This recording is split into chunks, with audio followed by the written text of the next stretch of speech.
Nexity, premier promoteur résidentiel. Trouvez votre logement partout en France sur nexity.fr. Nexity présente Sud Radio, parlons IMO.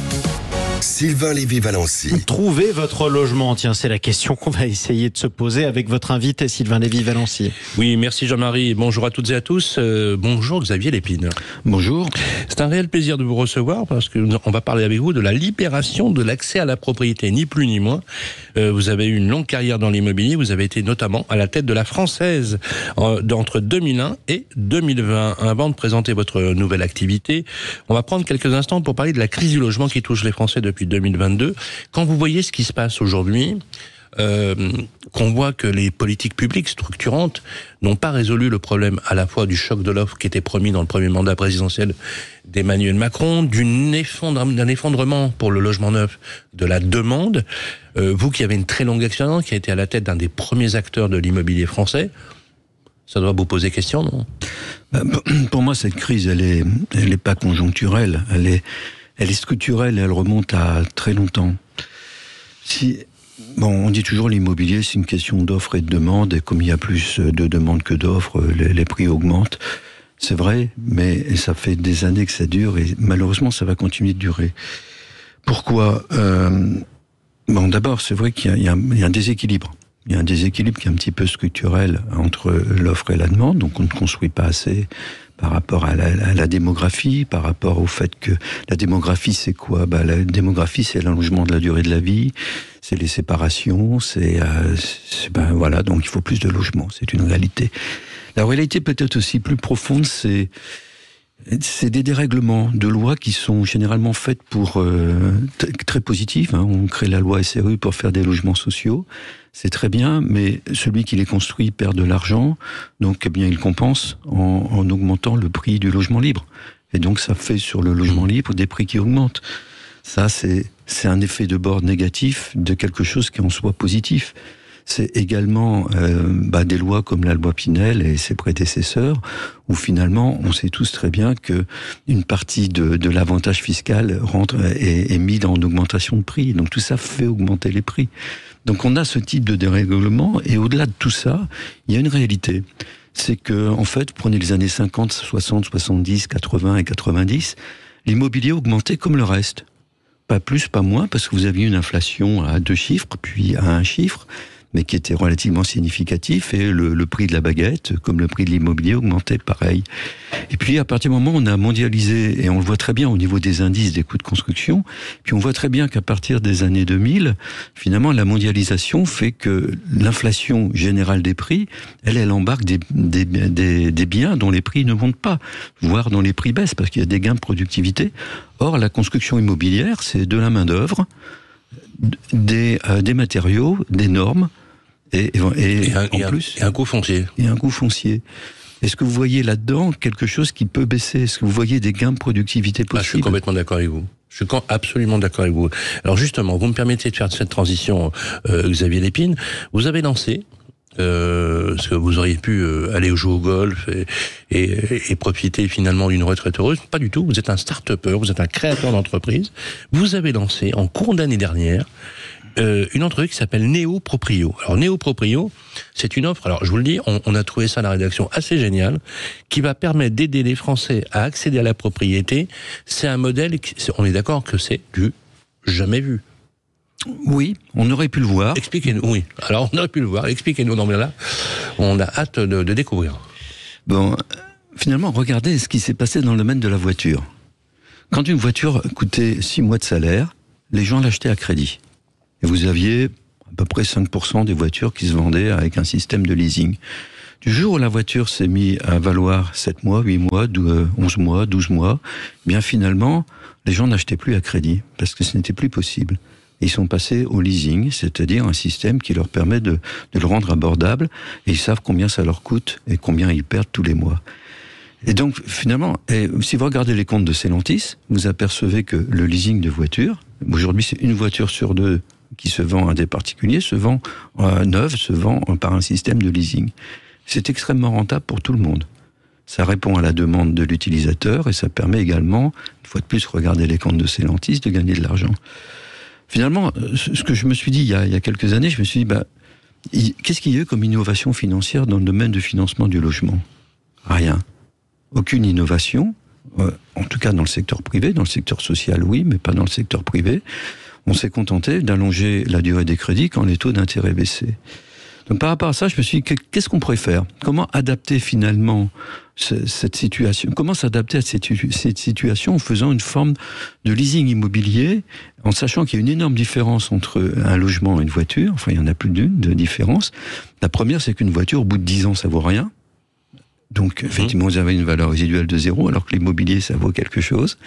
La deuxième chose, c'est qu'on peut financer par un crédit immobilier assez long, puisqu'on peut aller jusqu'à 25 ans une acquisition immobilière. Et donc, vous pouvez mettre en place, puisqu'on a en France également la chance d'avoir des crédits à taux fixe, un système qui permet à tout le monde de s'y retrouver. Alors, ça veut dire quoi? Peut-être que le plus simple, c'est de prendre un exemple. Voilà, j'ai un appartement à Boulogne, j'ai 2 enfants, je suis marié, et je paye déjà quasiment 3 000 € de loyer par mois, on va dire. Hein. Bon, et ben, je veux acheter cet appartement, je peux pas, j'y ai pas accès. Alors, je peux payer le loyer, et c'est du lourd, et c'est donc du fonds perdu, et j'y ai pas accès parce que on me prêtera pas la somme d'1 million d'euros, grosso modo, si j'en ai besoin. Alors, on va prendre, vous me donnerez votre 06 pour après. On va prendre un exemple très simple. La moyenne des Français achètent des biens autour de 300 000 €. C'est la moyenne, absolument. Voilà. Sur ces 300 000 €, si vous voulez, les gens concernés, le revenu du ménage est de l'ordre de 3 500 €. Alors, appartement, maison, bien évidemment, pour ceux qui nous écoutent. Hein. Bien sûr. Donc 3 500 € de revenu net du ménage. 300 000 €. Si vous voulez acheter ce logement, ça va vous coûter, aujourd'hui, et vous n'avez pas d'apport, ça va vous coûter 1 900 € par mois de remboursement de crédit. Par contre, vous pouvez le louer, si vous arrivez à le trouver, dans l'ordre de 1 100 €.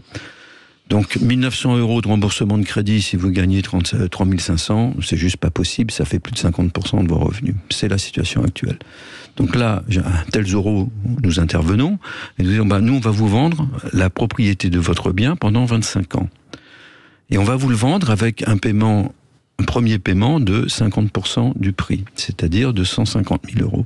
Les 150 000 €, comme c'est une cession temporaire, vous pouvez emprunter cet argent. Donc au lieu d'emprunter 300 000, vous empruntez 150 000. Au lieu de payer 1 900 €, vous payez la moitié, 950 €. Vous payez donc en dessous d'un loyer. Vous payez en plus une redevance de l'ordre de 300 € par mois. Ça va vous coûter 1 200 € par mois. Jusque-là, ça va peut-être vous coûter un poil plus cher qu'un loyer, mais vous êtes chez vous pendant 25 ans à ce prix-là. Maintenant, il y a plusieurs cas de figure, et c'est l'énorme différence par rapport au leasing immobilier, automobile, c'est que là, vous savez combien vous allez gagner tous les mois. Dans 10 ans, vous décidez de partir. Ce qui est la moyenne d'ailleurs de rotation de la résidence, entre 7 et 10 ans. Oui, parce que vous avez des enfants, vous divorcez, voilà, vous gagnez plus d'argent, démographie, okay. Sociologie. Voilà, on va dire, au bout de 7 ans, on vend. Au bout de 10 ans, vous vendez, oui. Et donc moi je vous dis, je vous rachète votre contrat à un prix qui est convenu d'avance, une formule qui est convenue d'avance, en l'espèce 2% de moins par an. Donc ce que je vous ai vendu 150 000 €, je vais vous racheter ça 120 000 € minimum. Et si le prix de l'immobilier a augmenté, je vais vous donner 50% de la plus-value. Donc, si le prix a augmenté de 2% par an, donc je vais vous donner 140 000 €. Ce que je vous ai vendu 150 000. Mais vous ne devez plus à la banque que 90 000 €. Oui, bien sûr. Donc vous avez économisé 50 000 €. Donc vous avez payé comme un loyer et vous partez dans 10 ans avec 50 000 € dans la poche. Est-ce que ça veut dire qu'on génère forcément une plus-value ou est-ce que vous dites, c'est important ce qu'on va se dire là, est-ce qu'on achète sa résidence principale? Parce que c'est intéressant pour la résidence principale, ce que vous dites là. Bien sûr. Parce que ça resolvabilise beaucoup de Français. Vous vous rendez compte que votre solution va permettre à des milliers de Français d'accéder à la propriété. La personne qui dit je revends, j'ai emprunté 150, je vais récupérer moins. Est-ce qu'il récupère forcément moins au bout d'un certain temps? Je ne sais pas ce que veut dire moins. Ce que je sais, non. La réalité, c'est qu'il rembourse un crédit. On a tous été percusés avec le fait de faire une plus-value sur le bien. Ce qu'on peut dire, c'est qu'on récupère finalement ce qu'on a. C'est une forme d'épargne tout en ayant vécu. Tout en ayant vécu dans l'appartement dont on avait besoin. Et si la personne dans 10 ans, a envie d'acheter le solde de la propriété, en fait, il peut. On lui vend sans aucun problème au prix du jour le solde. Donc, si vous voulez, c'est un moyen d'acheter aujourd'hui l'appartement de vos rêves dont vous avez besoin pour beaucoup plus longtemps. Xavier Lépine, il nous reste 1 minute à peine. Je voudrais qu'on soit très concret. Comment on fait pour contacter Néo Proprio et proposer ces dossiers? Parce que je suppose que tout le monde n'est pas éligible. Non, alors aujourd'hui, nous faisons cette offre sur du neuf et on passe des accords avec les promoteurs. Donc on a un certain nombre de programmes immobiliers avec des promoteurs de renom avec lesquels nous travaillons et nous allons proposer cette offre. Donc on ne peut pas venir avec son dossier en disant j'ai envie d'acheter l'appartement en face. Alors comment on fait ? Bien, on commence par regarder sur neoproprio.fr. Ensuite, on nous contacte et puis on voit si, avec cette personne, si on a des programmes immobiliers qui sont référencés. Donc aujourd'hui, nous commençons nos premiers programmes avec le groupe de Mathieu Barre Immobilier. Et puis, nous allons étendre ça très rapidement. Voilà, neoproprio.fr. Merci Xavier Lépine. Merci à vous et restez avec nous. Tiens, Sylvain Lévy-Valency, pardonnez-moi. Oui, pourquoi pas. Pourquoi pas. Vous menez votre vie comme bon vous semble, mon cher Sylvain.